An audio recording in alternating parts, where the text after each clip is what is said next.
নমস্কার বন্ধুরা, আমি রিম্পা। মধ্যবিত্ত বাঙালির টুকিটাকিতে তোমাদের স্বাগত জানাই। আশা করি তোমরা সবাই ভালো আছো, সুস্থ আছো।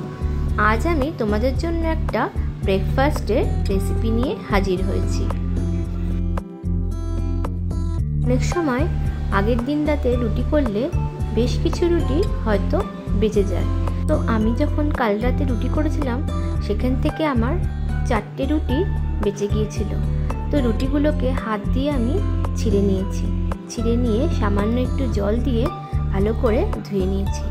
বাসি রুটি সবসময় যদি ধুয়ে নিয়ে খাওয়া যায় তাহলে কিন্তু অম্বলের ভয় থাকে না। এবার আমি এই রুটি দিয়েই একটা ব্রেকফাস্টের রেসিপি বানিয়ে ফেলবো।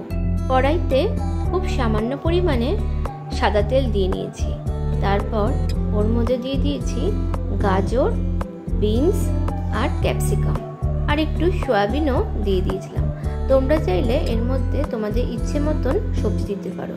তারপরে একটা ডিম সামান্য নুন দিয়ে সবজির মধ্যে একসঙ্গে ভেজে নিয়েছিলাম। এবার যে রুটিটা ছিল সেই রুটির টুকরোগুলো আমি এই সবজির মধ্যে দিয়ে দিয়েছি। তারপর দিয়ে দিয়েছি নুন আর স্বাদ অনুযায়ী চিনি, আর তার সঙ্গে আমার কাছে পিরি পিরি মশলা ছিল, তো আমি সেটাও একটুখানি দিয়ে দিয়েছিলাম। তোমরা চাইলে এর বদলে যে কোনো টেস্ট মেকারও ব্যবহার করতে পারো, তাহলে এর খেতে বেশি ভালো লাগে।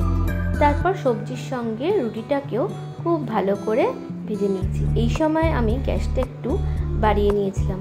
এখন রুটিটার রঙটা পুরো চেঞ্জ হয়ে গেছে, বেশ সুন্দরভাবে ভাজা হয়ে গেছে। এবার আমি উপর থেকে সামান্য একটু ঘি দিয়ে আবারও ভালো করে নাড়াচাড়া করে নিয়েছি। তোমরা একবার ব্রেকফাস্ট হোক বা যে কোনো সময় এভাবে রুটিটাকে খেয়ে দেখতে পারো। অনেক সময় বাসি রুটি আমরা তেল দিয়ে ভেজে এমনি তরকারি দিয়ে খেয়ে থাকি, কিন্তু এইভাবে একবার খেয়ে দেখো, সত্যি খুব ভালো লাগবে।